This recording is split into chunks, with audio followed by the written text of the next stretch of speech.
Let me start over a little bit.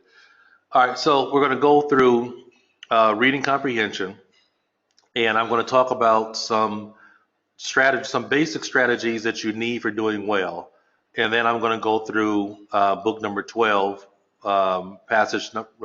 test number 5, reading the first reading passage in test number 5, and also test number 6, reading passages 1 and 2. If we have enough time to go through all that, I will. Vocabulary is very important.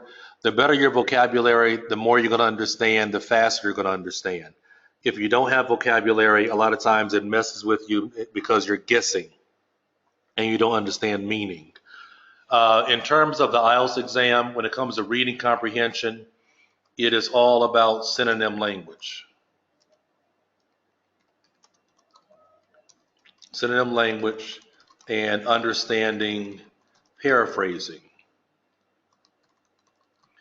On the IELTS exam, when it comes to the reading section, the writing section, the speaking section, even the listening section, it's all about your ability to understand synonym language and to be able to understand paraphrasing, because that's often what they use to be able to test your English. Remember, it's an English test. It's the test of your English skill. And for the IELTS exam, the best way they go about doing this is through synonym language and paraphrasing. So that's why vocabulary is so important, right? Because if you have good vocabulary and you understand the strategy that it's about synonym language and paraphrasing, then that's very helpful. Another thing that helps very good in terms of reading comprehension, and if you have taken my course and you've listened to some of the lectures, this is something you would know. Right, questions that go in order and those that don't. This is a very, very key point. Some of the questions on the exam go in order, others don't. Right, now I lay all this out in the different lectures, so I'm not going to go through it in great detail here. But your true, false, not given, your fill the blank, your short answer questions, your sentence completion questions, those questions go in order, right? That means that, after number 1, you'll find number 2. After number 2, you'll find number 3. And there are other questions that don't go in order, like matching questions sometimes don't go in order. Paragraph location questions don't go in order. Sometimes a summary question doesn't go in order. Now, why is that important? Because if you know questions that go in order, you're able to then find where the next question is. You're not looking all over the reading passage for something. Now, another important point is understanding, right, what the IELTS reading is about. IELTS reading is about your ability to scan. A lot of people make a big, big mistake with reading comprehension because they try to just read the passage and then answer the questions. The exam is not designed for that. All right? The exam is not designed for you to have time to read the whole passage, then answer the questions. That's not how it works. Right? The way it works is it's done by scanning. It's your ability to look at a question, to scan quickly through the passage for where that information is located, and then being able to find your answer based on that sentence where the information is located. People that are able to do well in terms of time management are very good at the skill of scanning, right? So you have to be good at that skill.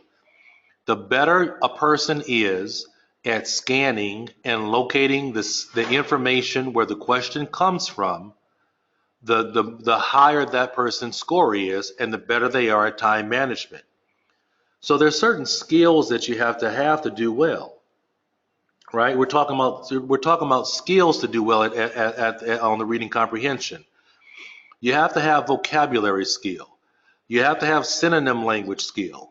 You have to have the skill of scanning. Okay, that improves accuracy and also improves time management, those things.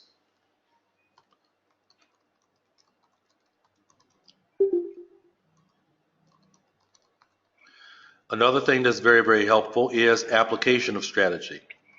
For some people, they understand the strategy, but they don't do a really good job of applying the strategy. So application of strategy is very, very important, right? You have to be able to apply it consistently well, consistently well. But I would say that these are the top 5 things you have to be able to do well to get a great score in reading comprehension, right? It's not overly complicated, but again, you have to be able to apply it very well. So today I'm going to be going through book number 12, and I'll be talking about question strategy and how you go about answering different questions. And if you have any questions along the way, please feel free to ask. All right. If you did these reading passages already and you got an answer wrong and you want to ask me, why did I get this one wrong? Please ask me and I will answer it. I will answer it for you. I'll try to. I should be able to, but I'll try my best. All right, so let's get started. Oh, so it's not what I want. Let's see. Where was I? Okay.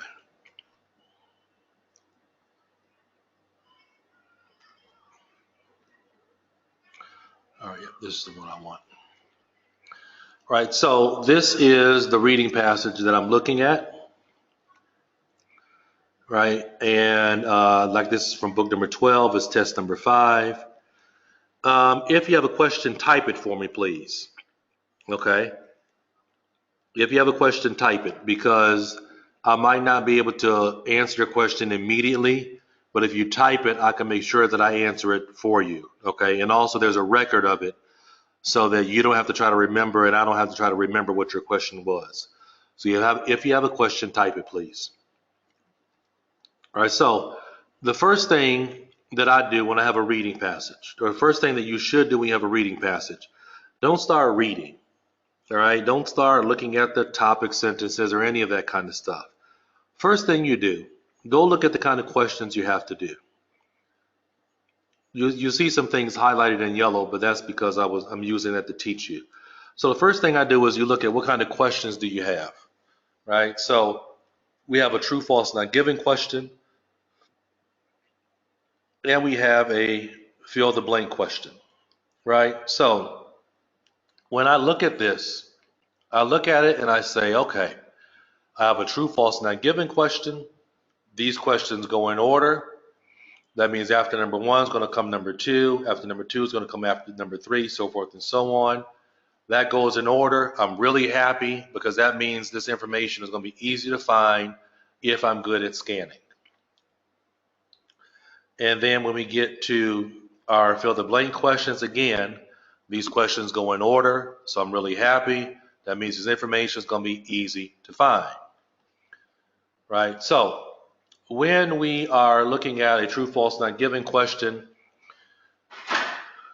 the main thing that we want to be able to do is we want to be able to highlight the key words in the question, right? So let's talk about really quickly the strategy of a true, false question.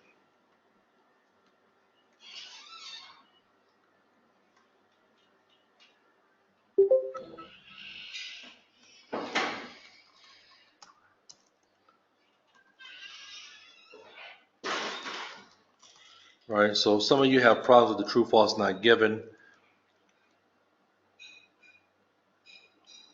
Yes, to answer your first question, yes. True, false, not given always goes in order.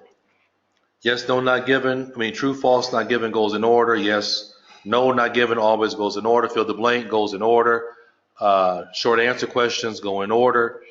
All right, these questions always go in order. Always. All right. Right now, I'm working in book number 12, and in book number 12, they go in order. In book number 7, they went in order. In book number 5, they go in order. In book 10, they go in order. That hasn't changed.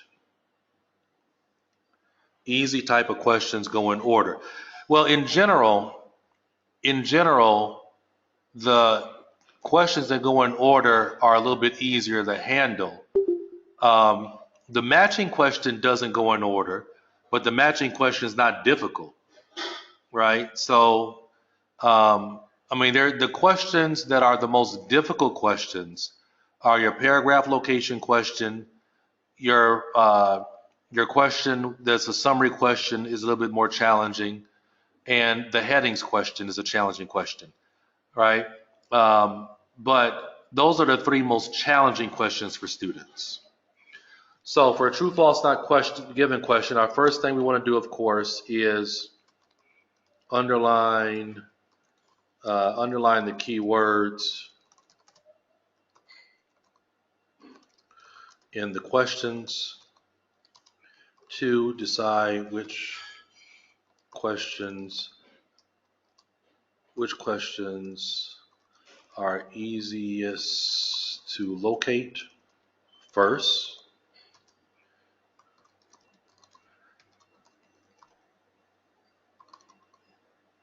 Find the matching passage language. Then you are comparing the sentences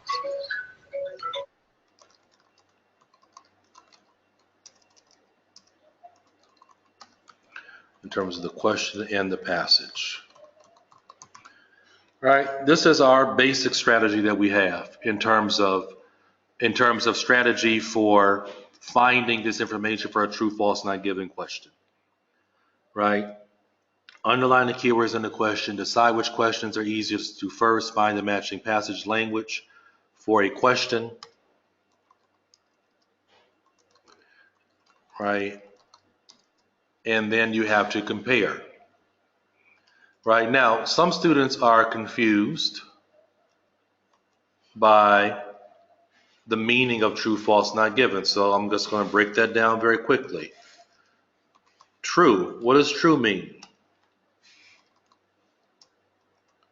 All of the information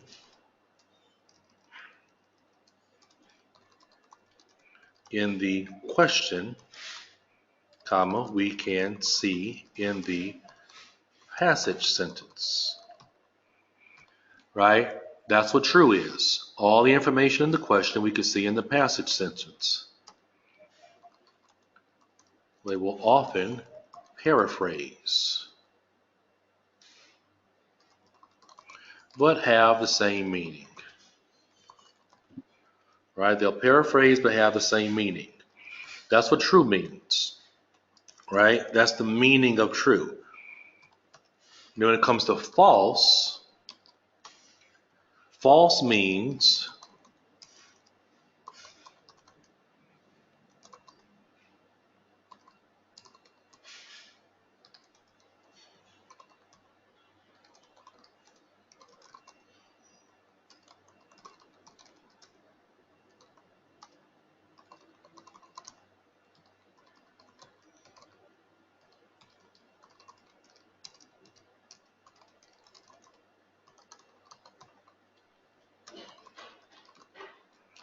this is what false means.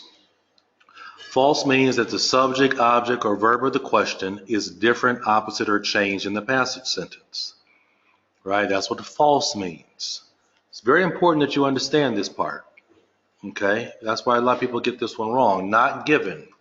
What does not given mean?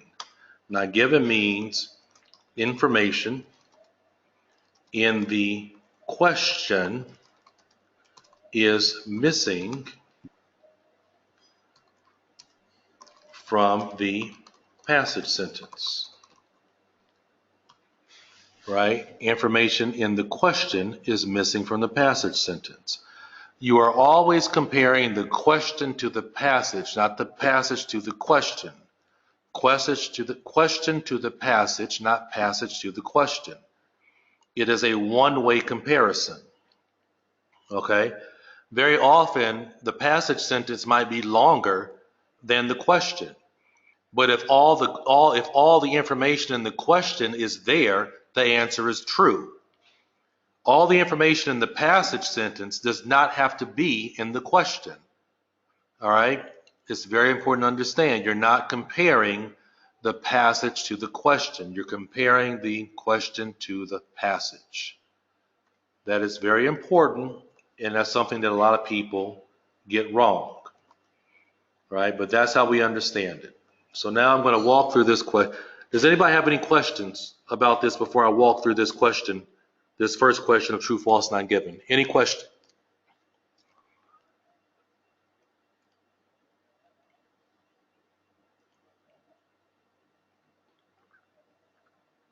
No questions? Okay.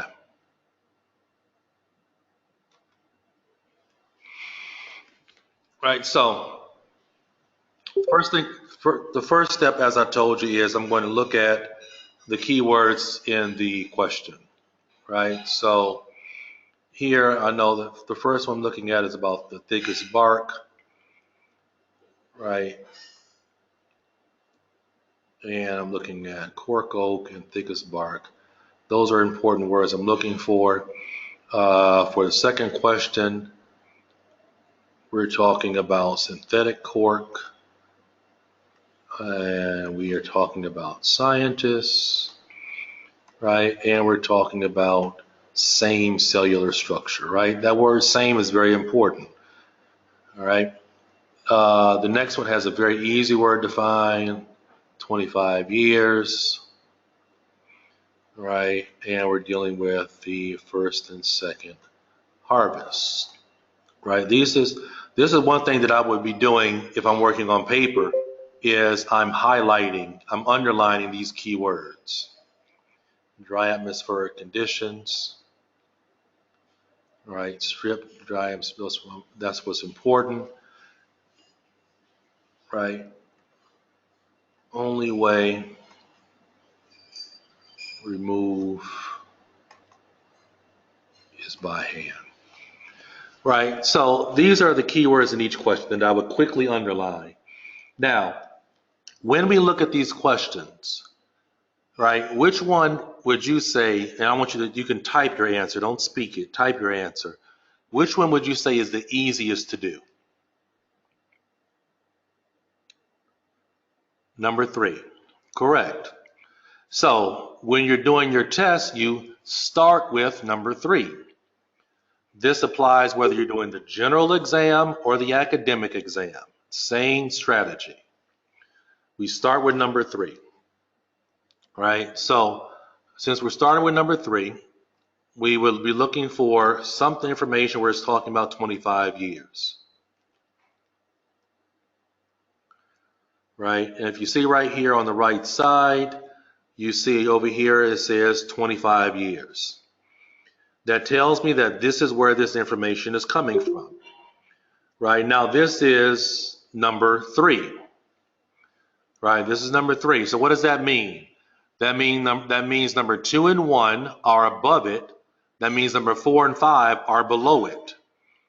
This is going to help me to be able to find where information is located faster because I was able to find number 3 very quickly. That means 2 and 1 are before it and 4 and 5 are below it. Right now, if we look back down at our questions, you can see where everything is. Number 2 is dealing with scientists and cellular structure. Number 1 is dealing with bark or thickest or bark. All right, so if you look right here, over here on the left side where it talks about technology, okay, and it talks about sales, right here, that's where number 2 is. Number 2 is right in that area where we see sales and technology. Technology is a synonym that they're using for scientists or scientific development. And we see sales, that means number 2 is right here. Before that, in the top of the paragraph, we see bark and growing and thickness, right? That means that this is where number 1 is. So as you can see, it goes in order, right? It goes in order. All right, that's number 1. Oh, this is bad handwriting. That's